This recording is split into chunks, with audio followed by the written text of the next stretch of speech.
Welcome back to the Mark Moses Show, only right here on Sports Radio 95.9 The Fan. And right now here on the Club 52 hotline, great friend of mine from the Orlando Sentinel, covers college football. His name is Matt Murschel. And we got to go over this hate for Florida State.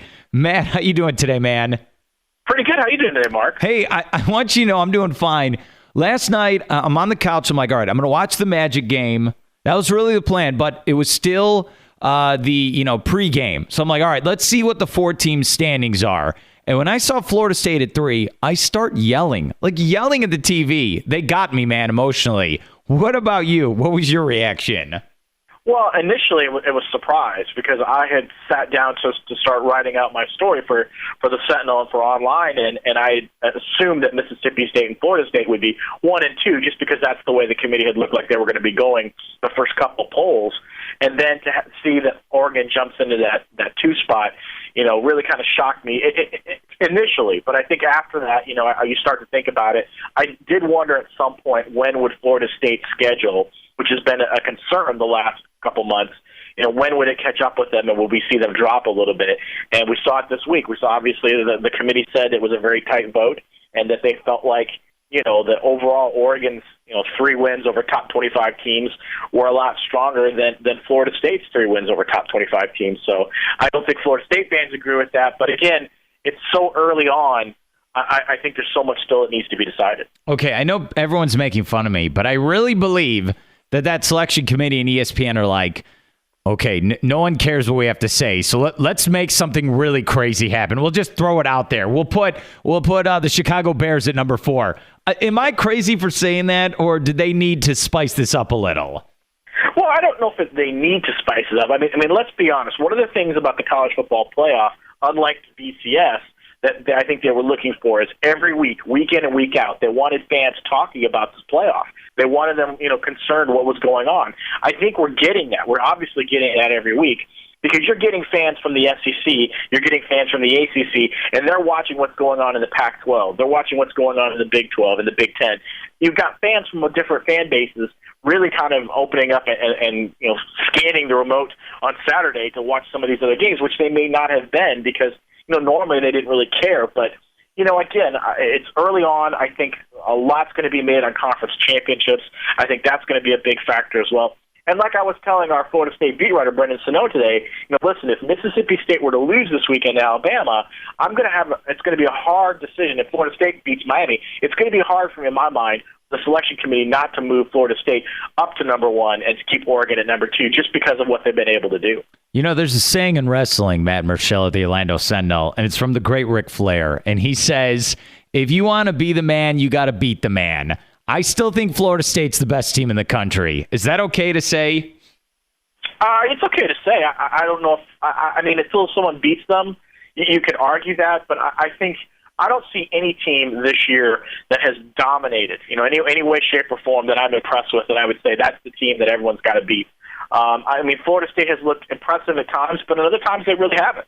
We're seeing the impact of losing all those talented players to the NFL this offseason. And I think that's the impact that we're seeing. I think Jimbo Fisher's done an amazing job with everything that's gone on in that program this year to keep them focused, to keep them undefeated.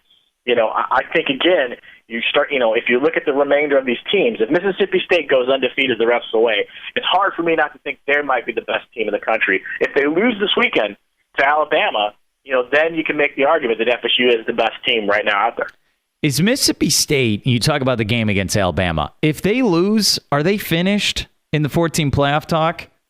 I think they are. I think that's going to be one of the things about this 14 playoff is you can be a one-loss Mississippi State team, and I don't think their overall body of work when you're looking at some of their games, I don't know if it's enough to get them back in there. If Alabama beats Mississippi State and they go on to beat Auburn and they go on to win the SEC, whoever wins the SEC is going to be in. I think if Oregon goes on and wins and does what they need to do, I think Oregon is in. If Florida State wins, so there's 3 spots right there. The 4th spot's going to be interesting. Is it going to be TCU? Is it going to be Baylor? Are we going to see Ohio State somehow make it in there? I think getting a second SEC team, that's what everyone was all worried about in the beginning. I think it's going to be awful hard to have that happen. Now, again, if TCU or Baylor loses or Alabama doesn't beat Auburn, I think that everything's up for debate. I think then you could maybe see Mississippi State get in and get in the mix again. But I'm just not sure if that's going to happen.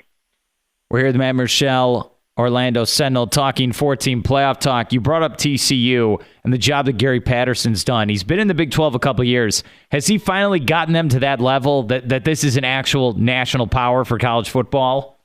Yeah, I think he has. I mean, he's been on the cusp a couple times. Think about this. I think people kind of forget that, 3 or 4 years ago, they were in the Mountain West. They weren't even being considered. They were considered a BCS buster on some years, when it came to it.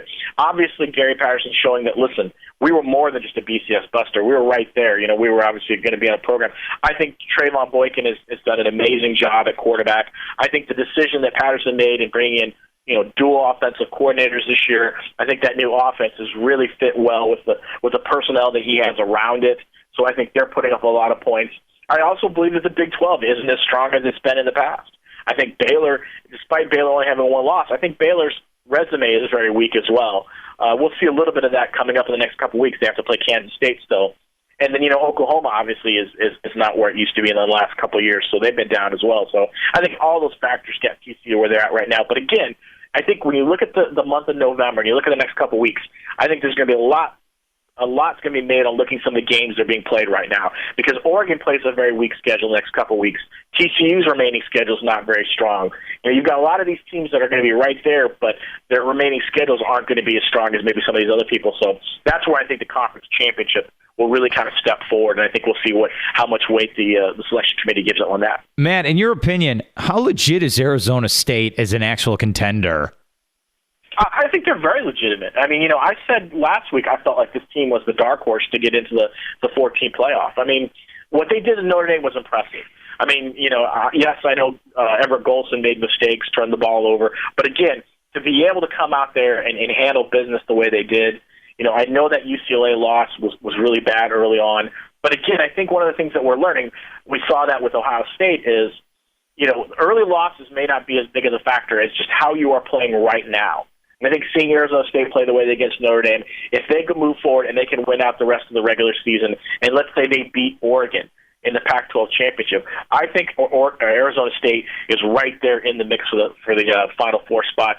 I think the Pac-12 is situated perfectly, to be honest with you, to get one of those two teams in there. What about the Heisman Trophy race? I've had this discussion with a couple people today. I never can remember in recent history where it's really not even being talked about. Like, is it Dak Prescott, Mariota? Like, I've never been around anything like this where it has no like hype or anything. What about your opinion, man? Well, I think that's true. I think some of the college football playoff is stealing some of the Heisman thunder, if you think about it. I think, Marcus Mariota, in my mind right now at this moment, is my leader of the Heisman race, because statistically he's having one of those years that is pretty special. He's only turned the ball over twice. He's going to, obviously he's going to have over 4,000 yards in total offense, over 40-some touchdowns. He fits right in that Heisman mold we've seen the last couple of years. Now, if he has a bad game, in the next couple of weeks, if he stumbles, if he throws 3 or 4 picks in a game, you could see that change. I think this weekend is huge in the Heisman Trophy race just because Dak Prescott of Mississippi State goes against Alabama. If he can have one of those Heisman-type games where he comes out and throws 3 or 4 touchdowns and leads Mississippi State to a win over Alabama, I think you could see him, maybe springboard over Marcus Mariota. And then, I look at a guy like Melvin Gordon, who plays for Wisconsin. He's having a great year as a running back, and putting up, he's got over 1,500 yards right now. He could easily go over 2,000 by the end of the year, depending on how things go. So I think when you look at these guys, there aren't personalities. Think about the last couple of years. Jameis Winston was a personality. Johnny Manziel was a personality a year before that. Even Tim Tebow, in a way, was a personality. When you have those kind of star-like personalities, I think it's easy to say, well, that guy's going to be the Heisman Trophy, favorite. I just don't think we're seeing that. Marcus Mariota's very humble. Dak Prescott's very humble. Melvin Gordon's very humble. We don't see a lot of guys doing a lot of me right now. Could you make a case then? Because I agree with you, Mariota. He has to be the front runner. But could you make a case then the last 3 or 4 weeks here, it's still up for grabs? Someone could steal the Heisman Trophy? Yeah, I think so, very easily. And I think that's what the Heisman voters watch for, too. It's not so much what you're doing in September, just like the playoff. It's what you're doing right now, because there's several weeks going on right now, and if Mariota gets to the point where he finishes out the next couple weeks, and he should do really well. I mean, the Oregon's playing two kind of subpar games. You look at Colorado and Oregon State, two teams that really aren't up there in the Pac-12. If he were to continue the stretch he's on right now, he'll be there statistically. You look at a guy like Dak Prescott, again, this weekend if they have a big win, and then his last game is the Egg Bowl against Ole Miss, another tough team. If he has a big game there as well, you could see that maybe be enough. I think this year, if those two guys continue on the path they're at, it could be a really close Heisman race. It could be one of the closest ones we've seen at least the last 4 or 5 years. See, you're wrong. Treon Harris is the Heisman Trophy winner, okay? Maybe for 2017, but I don't think that's going to be for this year. Come on. He's been the MVP. If the Gators had him in September, right? Oh, wait, we did. So explain to me the Florida Gators, because I want you to know this. I put in credentials for the SEC championship game because there's still that 0.00.1% chance the Gators could still go. How are the Gators in this position right now? Well, it's just the SEC East is just so bad. I mean, Georgia, everyone thought Georgia was going to be the team to beat. They lose to Missouri. They look bad, in some of their other games. Missouri loses. They look kind of good for 1 week. Then they lose a game. I just think it just happened to fall in the way that, Florida beats Georgia. Imagine if they had shown up in that Missouri game. I mean, they would be leading the SEC East. So it's an interesting fact to think about that they're still in this mix. And I think, honestly, sometimes when you put a team, you back them against the wall, and you tell them, listen, you're going to have to find a way to win. Sometimes the team plays a lot more loose, plays a lot better than they've been playing in the beginning. I think that's what we're seeing right now. I think after that Georgia win, I think there was so much exhilaration, so much relief from this team and from the players and from Will Muschamp. I think now they were so loose. They went into that Vanderbilt game. They played like they obviously look like they can play now. Going into the South Carolina game, I mean, listen, South Carolina is not the team that we thought they were going to be earlier this year. They've got a good chance of winning that game. If they beat South Carolina, then it's pretty much up to someone else to do the job. And if that happens, I mean, they can be right there in that mix. And that would be probably one of the biggest storylines outside of whoever wins the playoff that we could see this year.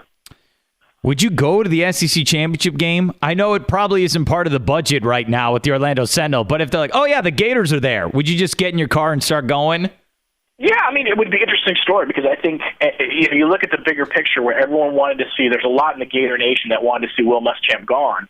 If they get to the SEC championship game, I think it's going to be hard for Jeremy Foley to fire him. I mean, I think honestly, if you bring him back another year and say, listen, things didn't start the way we wanted to. Let's see if we can, see what happens, next year.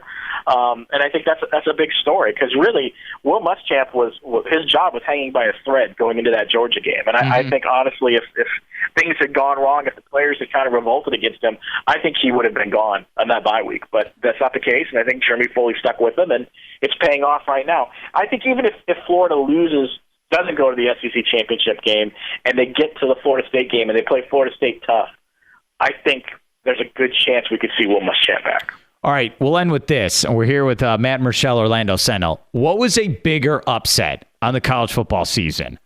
Florida beating Georgia or Arizona beating Oregon? Oh, man. I think probably Florida beating Georgia in a way, just because I don't think anyone gave Florida much of a chance in that game. And I think everyone felt like, Florida was going to come into that game and just kind of, it was going to be a blowout and, the Gators were going to take their whooping and then, go home and we were going to be talking about who's going to be the next Florida coach. I think that changed the dynamic of the Gators season. Obviously, I think it changed the dynamic of the SEC East a little bit, and it changed the dynamic of what we're seeing with Will Muschamp's storyline. Because now it's not so much is he going to be fired, but it's like, okay, what can he do to keep his job? And I don't think maybe 3 weeks ago we had been talking about him coming back next season, but it seems to be the case that might actually happen if things work out the way they might work out. See, you know this personally. I never thought in a million years that Will Muschamp would be back as the coach and Mark Trestman would be fired before the season ends with the Chicago Bears. Well, you know what? I don't know if Trustman's going to be fired because everything you keep hearing is that everyone seems to be stay the course. So, as disgruntled as I am about that, again, I think they may just decide to keep moving forward and see what happens. Now, if they come out next game and get give up 50-some points and look as bad as they did against the Green Bay Packers, I think there's no question that he's going to be gone. But as I tweeted out while I was watching that debacle on Sunday night, boy, Jim Harbaugh is going to look really good in the Bears coaching sideline, wearing that Bears hat again. So that'd be unbelievable. I mean, don't tease me, my friend. Don't tease me like that. I'm done with Trust. I'm done with Cutler, Trustman. I also think you need to fire the GM. I'm sick of all of it. And when I think about it, and I want your take on this, all right? I know we're going long here. They also told Urlacher, this regime, hit the door. No one wants you here. He didn't even get a retirement ceremony or anything. That really angers me when I think about it now. Yeah, that's not right. He to me is one of the bigger Chicago Bears. In most recent years, you look at Dick Butkus. You look at Mike Singletary, Dan Hampton, those guys. I think Brian Urlacher has got to be there as well for what he was able to do with the Bears. I agree with you in a sense. I think there needs to be some overall changes among that organization. I don't think they've done a very good job of getting themselves in position. And then I'm one of those people that doesn't believe in signing a guy to a big long-term deal. No. I thought we saw that with the Cubs. We've seen that now with the Bears. They signed Jay Cutler to this big deal, and now they're locked in. There's no way, no one's going to take him. No one's going to, if they try to trade him, no one's going to have takers on that deal. So I think if I'm the Bears, you start working towards next year. You start thinking about a new coach, maybe a new GM, and then you work on maybe thinking about what you're going to do at the quarterback position because I just don't know if Jay Cutler's the guy for it. Who's the only guy you believe in who should get a long-term deal with his company is you. Wow, there you go. Yeah, it's the only one I believe in. Matt Murschel, Orlando Sentinel. Matt, thank you for the insight, and I hope I can get you on again. All right, thanks a lot, Mark. Take care.